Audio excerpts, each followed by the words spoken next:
Hello बच्चों, आइए आज हम लोग क्रिया के फॉर्म के बारे में अध्ययन करें।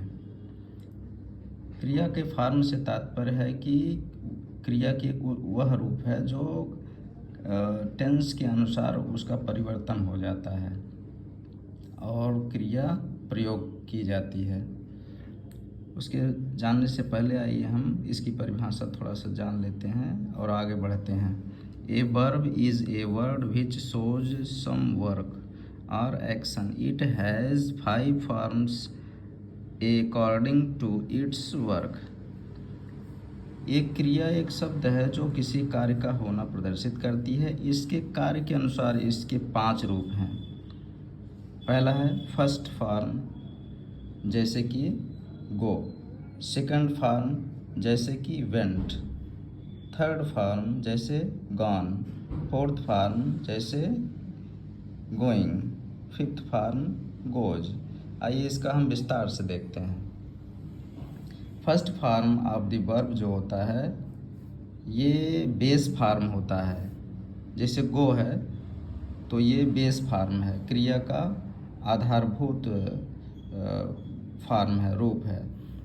This is base form of the verb. यह क्रिया का आधारभूत फॉर्म होता है जिसे इन्फिनिटिव के रूप में जाना जाता है। इन्फिनिटिव मतलब जब हम क्रिया से पहले टू लगा देते हैं तो वो इन्फिनिटिव बोला जाता है, यानी हर क्रिया से पहले टू लगा हुआ समझा जाता है। यानी ये हो गया प्रथम फर्स्ट फॉर्म। दूसरा फॉर्म है second form. Second form, this is past tense of the verb. यह क्रिया का पास्ट टेंस होता है। जैसे गो का पास्ट टेंस वेंट, यानी गया। ही वेंट, जैसे कि ही वेंट यानी वह गया, पास्ट टेंस हो गया। और तीसरा फॉर्म होता है third form, this is past participle of the verb. यह क्रिया का पास्ट पार्टिसिपल होता है। इसके साथ हैव या हैव और इसके बी वर्ब्स आते हैं। बी वर्ब में हैव, हैड इत्यादि, हैव बीन, ये सब आते हैं। और ये क्रिया जैसे गो का go first form, went second form, gone third form हो गया। फोर्थ फॉर्म जो होता है वह ये फॉर्म जो होता है this is a present participle. ये प्रेजेंट पार्टिसिपल फॉर्म होता है जिसमें इसे जिरंड फॉर्म भी बोला जाता है। जिरंड आईएनजी जब जुड़ जाता है तो उसे जिरंड बोलते हैं। जैसे वर्ब है, वर्ब में आईएनजी जुड़ जाता है। जैसे गो में आईएनजी जुड़ गया है तो हो गया गोइंग, मतलब इसमें रहा है, रहा था। इस तरह से इसके फॉर्म में बदलाव आ जाता है। Fourth form, this is present participle. जैसे गोइंग जा रहा है, वर्ब में आईएनजी जुड़ गया। ये हो गया आपका फोर्थ फॉर्म। अगला है फिर फिफ्थ फॉर्म, यानी पांचवा रूप। पांचवा रूप जो होता है वह सिंगुलर सब्जेक्ट के साथ प्रायः प्रयोग में लाया जाता है। यानी प्रेजेंट टेंस में सिंगुलर सब्जेक्ट के साथ इसका प्रयोग किया जाता है।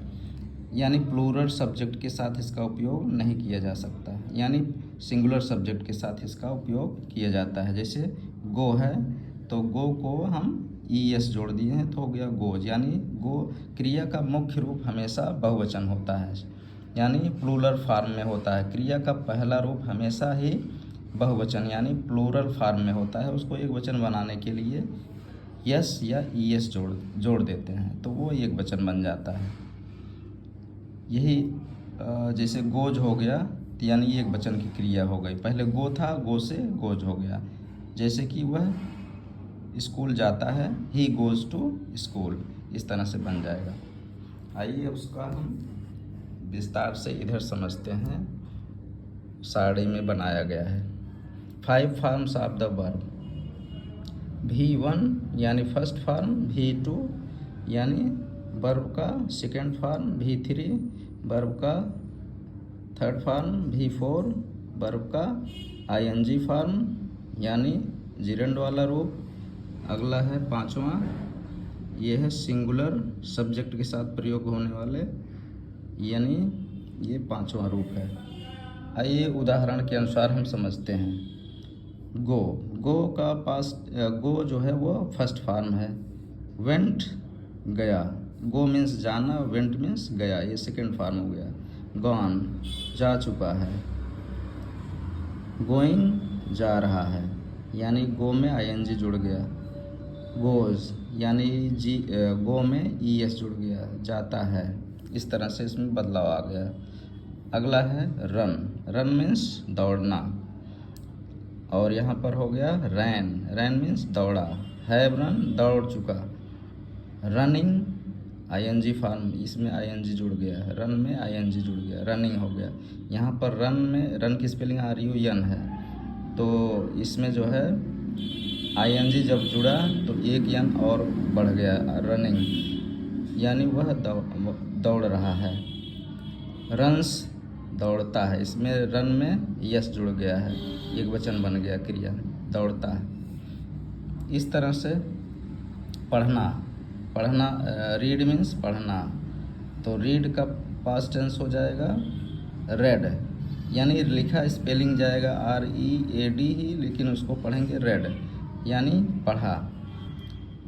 फिर अगला फॉर्म रीड, रेड, रेड, ये भी है आपका रेड, यानी READ रेड, पढ़ चुका। रीडिंग पढ़ रहा है, ING फॉर्म हो गया। और रीड्स यानी यस जुड़ गया, रीड्स। फिर अगला है प्ले, प्ले मीन्स खेलना, प्ले का पास्ट टेंस बन गया प्लेड, यानी ED, यानी इसमें ED जुड़ गया है। क्रियाओं के कुछ रूप ऐसे होते हैं जिसमें ED जुड़ जाता है और कुछ में वैसे ही चलता है। जैसे कुछ क्रियाएं ऐसी होती हैं, रेगुलर होती हैं, तो वो लगातार चलती रहती हैं, उसमें कोई विशेष परिवर्तन नहीं होता है। और एक होता है इर्रेगुलर, मतलब उसमें बदलाव आ जाते हैं। तो इसमें जो है ED जुड़ गया है, प्लेड, खेला। अगला है फिर ये प्लेड, यानी खेल चुका। प्लेइंग खेल रहा है, और प्लेज खेलता है। फिर अगला है ईट, ईट का मतलब होता है खाना।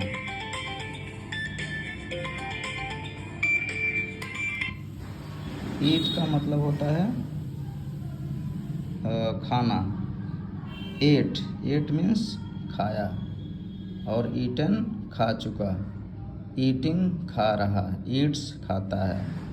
फिर अगला है टू एक्ट, एक्ट मीन्स कार्य करना, एक्शन से बना है एक्ट, एक्ट से एक्शन बनता है।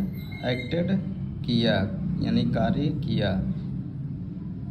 एक्टेड कार्य कर चुका, एक्टिंग कार्य कर रहा है, एक्ट्स करता है। यानी इस तरह से क्रियाओं में बदलाव हो जाता है। जैसे एक उदाहरण के तौर पर प्ले ले लेते हैं। प्ले मीन्स खेलना।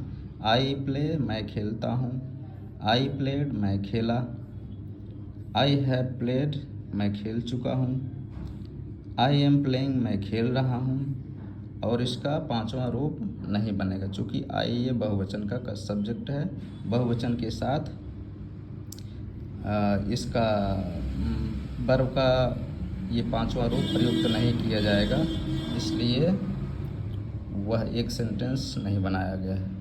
तो इस तरह से हम क्रिया के 5 रूप समझ गए हैं, और इसका विस्तार से समझने के लिए ये एग्जाम्पल के तौर पर दिया गया है।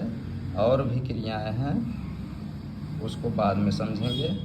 तो इसमें वीडियो अगर आपको कुछ अच्छी लगी तो इसको लाइक, शेयर और चैनल को सब्सक्राइब करें। धन्यवाद।